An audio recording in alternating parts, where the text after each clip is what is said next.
which of the Penguins' newest members will make the biggest impact this upcoming season? Pat and I are going to discuss that right after this.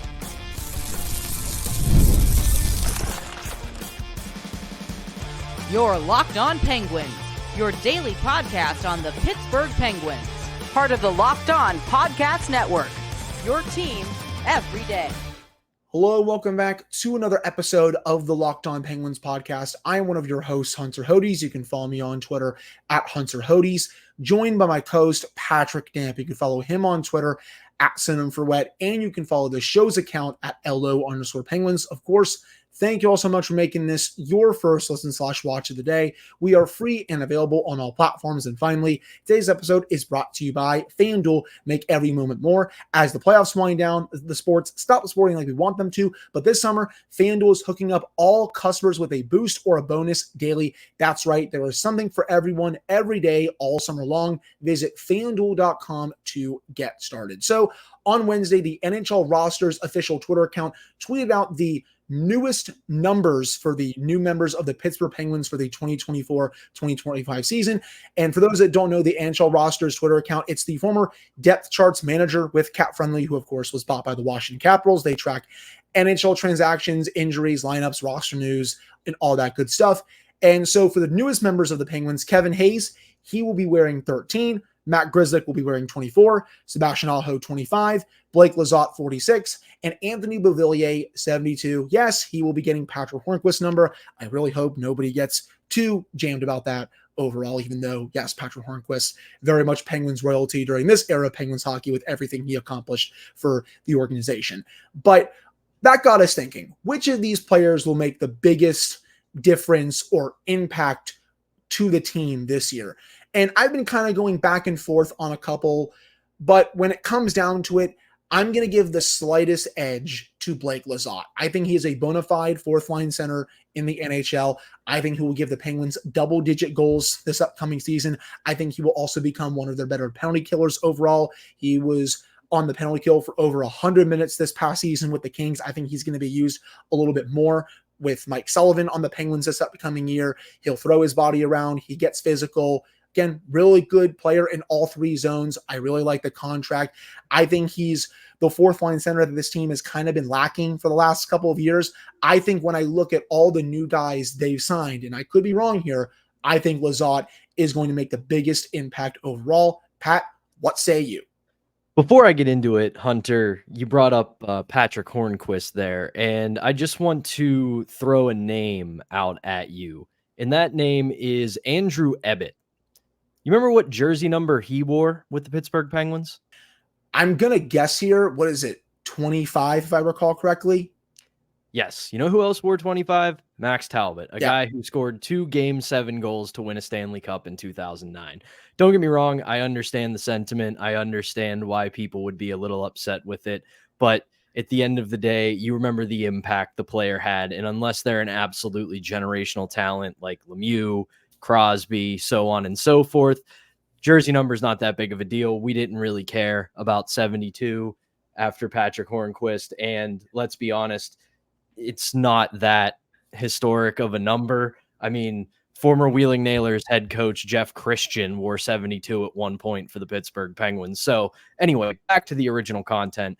Yeah, I go back and forth on this. I'm with you with Lizotte. I think, like you said, that's a great depth pickup. I think he's going to do wonders in the bottom 6 for this team.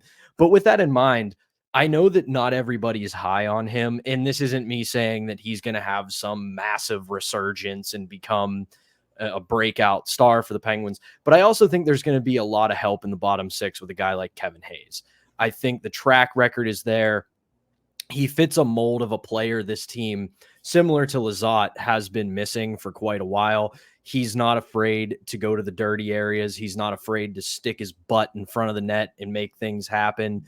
And he's a physical player. And we've seen it the past few years in the Stanley Cup playoffs. And granted, we're going to talk about the Penguins' playoff chances later on in the show.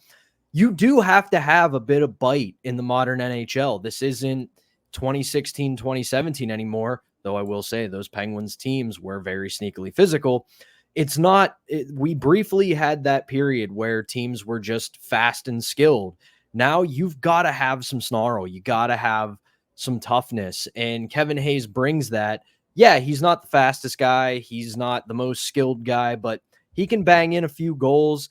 And if you have him in the right situation, I think he's going to do a good job in the bottom six for the Penguins. So other than that, I mean, it's not that Sebastian Aho. So we'll see what he does in a depth role.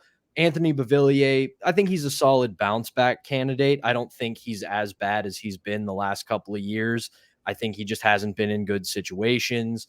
And then Matt Grzelcyk, I don't know. That's a player where I'm just going to drop any kind of analysis and just wait to see what happens, because he's either completely cooked and not the player he was a few years ago, or he just hit a year slump. We don't know. But for me, the two biggest candidates to make an impact are Kevin Hayes and Blake Lizotte. Yeah, Hayes on the third line, I'm at least intrigued and fascinated about, just because I think he can definitely do some damage with some finishers next to him. Someone like a Valtteri Pustin, who does have a really strong release on this team, or even someone like a Drew O'Connor, if he gets, I guess demoted down there in quotation marks, but I don't even really feel like it's a demotion for O'Connor, just because I just don't think he's a full-time top line winger overall on this team. But having O'Connor down there after his 16-goal, 33-point campaign, that will be really nice to work with when it comes to Kevin Hayes. So yeah, I definitely see that. I think with Beauvillier, if he rebounds to someone who scores 13 to 15 goals, I'll take that as a win. I really will. I definitely think he's not as good as he used to be. He's not the, 18 to 20 goal scorer that he was when he was on the Islanders, for example. But if he can come in and contribute 12, 13 to 15 goals this upcoming season for the Penguins, I will 1,000,000% take that overall. And Grzelcyk, yeah, I mean, do I expect him to get back to the level that we saw him play at 2 years ago when he was an analytics darling, one of the most underrated defensemen in the league? No, but I also don't think he's going to be hopefully flat out awful for the Penguins on the left side. I do feel like there's at least something to work with when it comes to him. And then Sebastian Aho, decent depth signing. If he's your number 6, number 7, that's not going to hurt you. But yeah, Lizotte number 1 for me. If there's like a 1B, I would say Kevin Hayes. And then I would go, it's close, Beauvillier, Grzelcyk after that. I'd probably put Beauvillier third, then Grzelcyk fourth, but you can interchange those any way you want. Right. And the one thing that gives me some hope with Beauvillier is that you look at his best years at the end of the 2010s and into the early 2020s. He was scoring 18, 15, 12, even 21 goals on a New York Islanders team that didn't do a lot of scoring. So him being able to contribute those kind of numbers on a team that was more known for its defensive play than its offense, and you bring him into a team that, while is not the type of go get 'em offense it has been in the past, there is some hope there. At the same time, though, I'm not at all expecting him to get back to that level, but 8 to 10 goals in that range, I think, is solid. Anything more to me is a bonus from him. But, like I said, during the time it was rumored they were going to sign him, all the numbers show us that he is a pure Penguin. He does everything right analytically, except put the puck in the net. So yeah, I mean, overall, like, you look at these additions and we don't want to heap too big of expectations on them. They're solid role players, solid depth players, and we need to hope that they perform as such. I got to say, I understand your take about 8 to 10 goals, and, the contract for Beauvillier is really nothing much at all, but I kind of will be a little disappointed if he finishes with 8 to 10. I kind of feel like he's primed for a little bit more than that on the Penguins here, especially he'll be in a better situation this year, I feel like, compared to last year. I think more than 10 goals is a fair expectation for him. Maybe not even 15 for some people, but I think at least more than 10. Again, for me, if he's in that 12 to 15 range, I will be totally fine with that, just because I need more production out of the bottom 6 this year overall. So I think that will do it for this first segment of today's episode. Let us know who you think will make the biggest difference of these newcomers down in the comments on YouTube, or you can send us a DM on social media and all that good stuff. But coming up in the second segment, we're going to look at Erik Karlsson heading into his second season of the Penguins. Will there be bigger expectations for him this year? Pat and I are going to discuss that in segment 2. But before we get to that, we have to tell you all about our first sponsor, and that is FanDuel. I love sports. I love them so much that I never want them to stop. But as the playoffs wind down, we get fewer games, and the sports aren't sporting like I want them to. But FanDuel lets me keep the sports going whenever I want. All I have to do is open the app and dream up bets anytime I'm in the mood. And this summer, FanDuel is hooking up all customers with a boost or a bonus daily. That's right, there is something for everyone every day, all summer long. So head on over to FanDuel.com and start making the most out of your summer. That is FanDuel, the official sports betting partner of Major League Baseball. All right, we're back here in this episode of the Locked On Penguins podcast. I'm one of your hosts, Hunter Hodes, joined by my co-host, Patrick Dam. So, Erik Karlsson, very much a big talking point in Penguins land, virtually every day, whatever platform you're on, to be honest. And this past season, we discussed during his season review, didn't live up to a lot of expectations. I mean, heck, I even expected more out of him this year. Only 11 goals, 56 points in 82 games. I thought he was going to be a player who would score 70 to 75 to even 80 points for the Penguins this past season. He did not come close to that at all. Part of that is because the team was once again terrible at finishing. Another part of it was because of how bad the power play was. But another part of that was just because it took him a little bit, I think, to fit in with the Penguins overall. But you saw him play, I think, the best hockey of his brief Penguins tenure towards the late stages of this past season. And that's why I'm more bullish on him heading into the 2024-2025 season. Once he got his feet wet, especially late in the season, he looked like the Erik Karlsson that we saw the season prior with the San Jose Sharks, at least in spurts, or even in years prior to that season with the Sharks. He was making better decisions with the puck. He was firing more pucks to the net. His skating ability, the way he was able to walk the blue line, was flawless. He was even improving in areas in his own zone at times. And I know he wasn't good in his own zone this year, but he's never been a good player in his own zone. That is not Erik Karlsson's game as a whole. But I do think with working with David Quinn, being more acclimated, hopefully, with this team, the power play being better than it was this past season. I mean, you can hopefully only go up from there.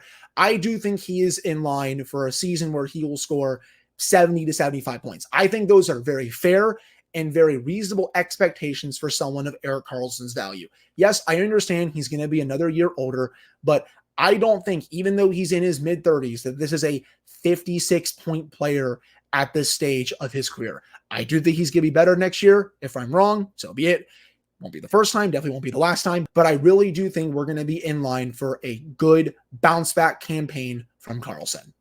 I'm with you, and I think the biggest marker is the way he ended the season. You look at the way he played away from just the visual of it. You look at the numbers, points in 7 of his last 8, and multiple of those were multi-point games, and he was, like you said, playing a lot like the Erik Karlsson we saw in San Jose, where he just owned the puck. He was not afraid to take chances in the right way. He also had that great overtime winner against the Red Wings, which was a huge galvanizing moment for that team at the after time. screwing up in the third period. It was just nice to see him get that moment after how poorly he played in the third period, just because he was great those first 2 periods. Those first 40 minutes, some of the best hockey he's played all season. Then he just totally disconnected his controller, and it was just like, what are we doing right here? But it was nice to see him redeem himself in overtime, just because that's what great players do overall. When they screw up like that, you see them get it right, and that's exactly what happened. Absolutely. And then you add in the fact that you bring in a guy like David Quinn, who he's got familiarity with, played some of his best hockey under, and it shows that the team is committed to making this work. And I know this is a bit of an almost an excuse making exercise for Erik Karlsson, but first year in a new system, and it's not just like he went from Ottawa to San Jose where, oh, okay, like this is Ottawa's best player. This is San Jose, excuse me, who they went out to get. We're talking about a franchise that has won 3 Stanley Cups with a core of 3 players who have been together the longest in history in North American sports. There is no trio of players who have been together longer than Crosby, Malkin, and Letang. And that's a daunting task, especially when you are a very good to great player like Erik Karlsson, because you don't want to come in and pull a Roman Reigns and say, this is my yard now, because that doesn't fly for people. They don't buy that. So that has to be a daunting task for him and just for anybody. But I think between the hiring of Quinn, the way he finished the season, that comfortability is there now. And he knows what risks he can take, how he can conduct himself.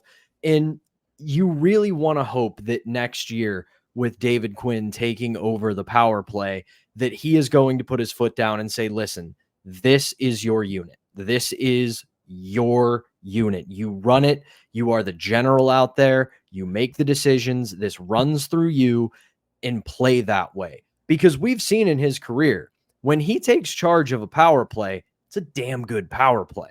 And then you add in the fact that he's going to have Crosby, Malkin, and whomever else on that power play. It's a very talented power play. You expect them to make improvements next year. And lastly, he kind of said this to our pal Josh Yohe at the end of the year when they asked about the power play. They were just in such a doom spiral as a unit that even getting a goal on the board wasn't going to get them out of that funk. They never got off to a good start. It only was negative, and they just could not get out of it. If you see the first 5 to 10 games this year, they hum along at, say, 20, 25-ish%. This is a unit that could make a difference again, because a good start is going to make all the difference for them, and he has to be the catalyst behind it.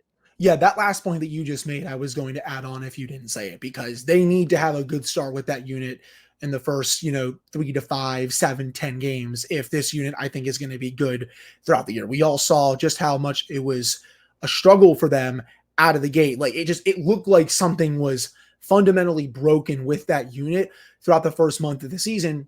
It never changed. I mean, heck, we can go back. I knew that unit was fully broken. That home loss against the Ducks, that 5-on-3 late in the third period, I'm like, okay, I don't know how the power play can even come back from that. Even though it's so early on in the season, it just looked like a fully broken unit. And that continued for the rest of the season. A better start for that unit with more fresh ideas, and Karlsson actually running it and not deferring it to some of the other players, I really think will help it overall. I mean, his underlyings, just to switch gears a little bit, were, again, fairly solid this past season. When he was on the ice, the Penguins had almost 55% of the shot attempts. He also had a 54% expected goal share, about 55% of the scoring chances, 57% of the high danger chances. He would have had quite a few more points if this team could finish both at 5-on-5 and on the power play. I think we would have been looking at him having 65, 70 plus points if this team was better at finishing their chances, both at even strength and on the man advantage. And I do think you'll see the power play improve at least a little bit next year. At least I know I have a little bit of copium with that. And hopefully some of the moves they've made will turn out better than some people expect, some us included, where they're finishing a bit more, and that's inflating some of the point totals a little bit more as well. I also think with this player, people had unrealistic expectations for him coming into last season. He was not going to be a 95 to a 100-point player for the Penguins. It was always going to be a bit lower than that. But because he didn't perform at that level, people were like, oh, this trade stinks. He was terrible, all that stuff. No, the trade is still fine. I would make that trade any day of the week. I think people just didn't adjust some of their expectations. So now for year 2, hopefully those people have adjusted those expectations a little bit to the point where maybe you're in my camp, where I think 70 to 75 to 80 points, I think, is very fair with the level that he can play at still in the NHL.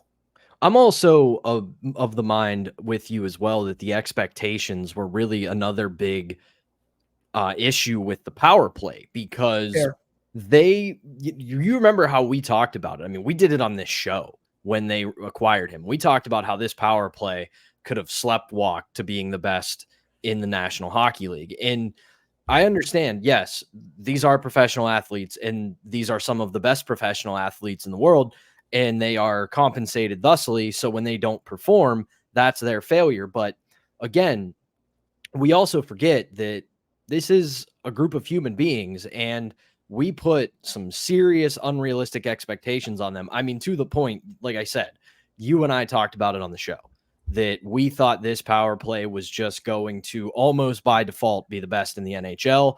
the exact opposite happens, you add all that into it, and that is going to really negatively affect your mentality and your performance. Now, this year, I'm not saying that this isn't me saying, oh, go easy on them, guys. They're just these poor little pro athletes. No, we expect them to win. That is the standard they hold themselves to. So it's the standard we will analyze them against. But I do think you look at the way they performed last year, you look at it logically and think, all right, this year, we just want you to be league average. We don't need you to go out and be the top power play in the National Hockey League, but with some fresh ideas, with another off season without the playoffs to think about it, I do think that there will be some motivation. There will be some chips on the shoulders of the big guns here, because we know how competitive the top dogs on this team are. And they might enter the cliche more than anybody of hating losing more than they like winning. So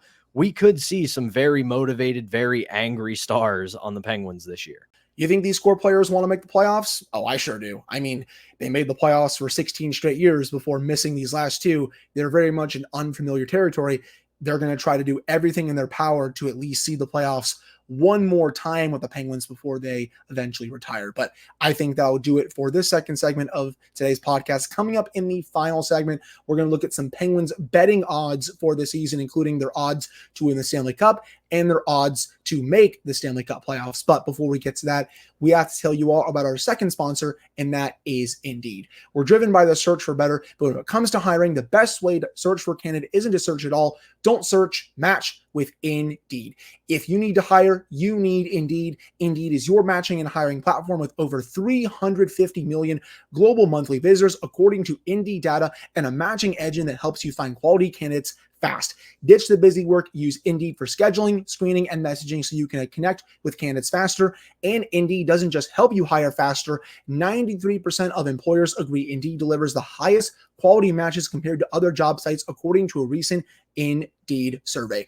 Leveraging over 140 million qualifications and preferences every day, Indeed's matching engine is constantly learning from your preferences, so the more you use Indeed, the better it gets. Join more than 3.5 million businesses worldwide that use Indeed to hire great talent fast. And listeners of the show, you can get a $75 sponsored job credit to get your jobs more visibility at Indeed.com/lockedon. Just go to Indeed.com/lockedon right now and support our show by saying you heard about Indeed on this podcast. That's Indeed.com/lockedon. Terms and conditions apply. If you need to hire, you need Indeed. All right, we're back here on this episode of the Locked On Penguins podcast. I'm one of your hosts, Hunter Hodes, joined by my co-host, Patrick Tam. So let's look at some Penguins betting odds for this season, starting with their Stanley Cup odds, plus 5,000. Pat, I think that's kind of fair overall, just because they're not a Stanley Cup contender, and it would be a pretty big shock to, I think, virtually anyone if this team wins the Stanley Cup. So I'm honestly not too surprised by those odds, and those odds, by the way, are via FanDuel, which, of course, the official sports betting partner of Locked On. So when you saw those odds, what did you think? I mean, it makes sense. And for those who may not totally understand betting odds, if you want to give it a percentage, it's 1.96%. So less than 2% chance, according to the odds makers, that the Penguins will win the Stanley Cup. It's fair. I mean, we know this team isn't a Stanley Cup contender. Heck, we're going to talk about it in a couple minutes here. They're barely a playoff team right now in the way, before we even have the season start, before we have any performances. So you look at those odds, and I mean, if you're a dreamer and you want to make some money, go ahead and bet on the Penguins to win the 2025 Stanley Cup. If that hits, we're not going to make fun of you, because we're going to ask you for lottery numbers. We're going to ask you for our future and our fortunes, because you apparently know a lot more than the rest of us. So again, plus 5,000, it's right in line with how we feel about this team. It would be an absolutely miraculous run if they somehow pulled it out and won the Stanley Cup. Right. And as for their playoff odds, they're plus 128 to make the playoffs and minus 164 to miss the playoffs. I think that's also kind of fair. Obviously the betting odds are against them to make the playoffs this year. So not too surprised by that, but at plus 128 to make it, I could see some people being tempted to hit the trigger button on that one.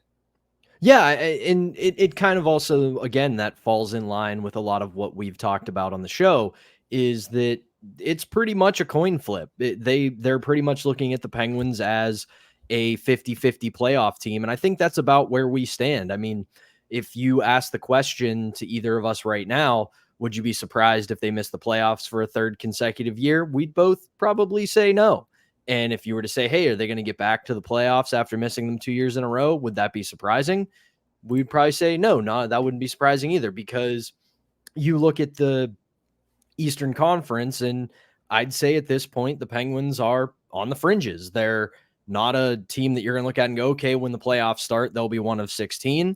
But you're also not looking at them and go, no, there's no way this team makes the playoffs. So they could sneak in as a wild card. They could maybe surprise and pick up a third spot in the Metro if everything goes right. So again, those seem like very fair odds. If you think they have a chance, might not be worth putting a couple bucks down. If you think they're going to miss, same deal. Might be worth putting a couple bucks down on it.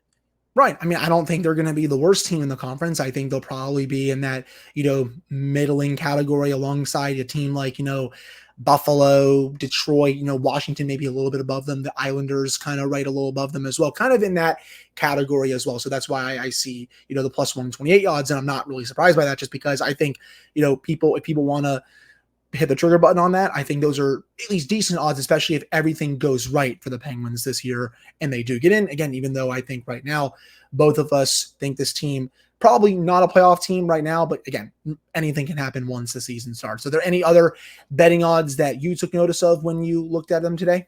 I mean, one of the ones that was very surprising to me was the Metropolitan Division odds. They have the same odds as the Philadelphia Flyers at plus 1,200.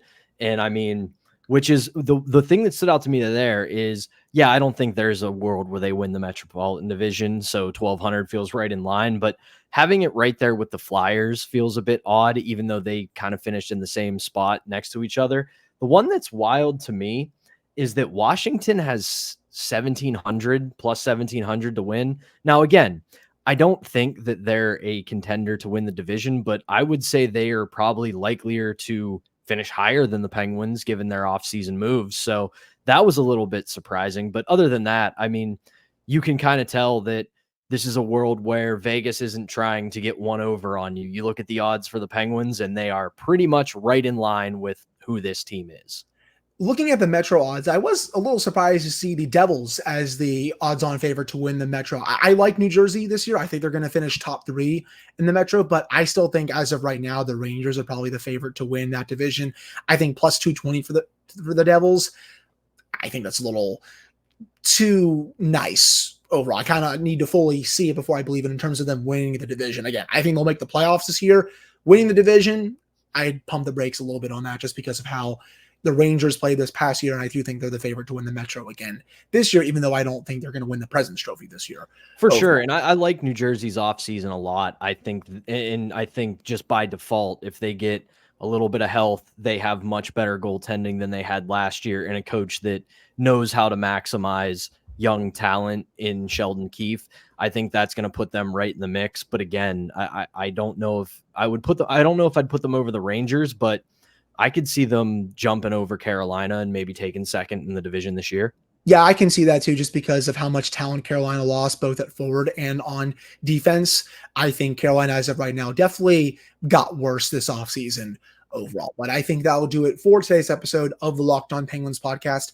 Thank you all so much for taking the time to listen to / watch this episode. Pat and I will be back with another show for you all on Thursday. So until then, for Pat, I am Hunter Hodes. Thank you all so much for taking the time to listen to this, and we'll be back on Thursday.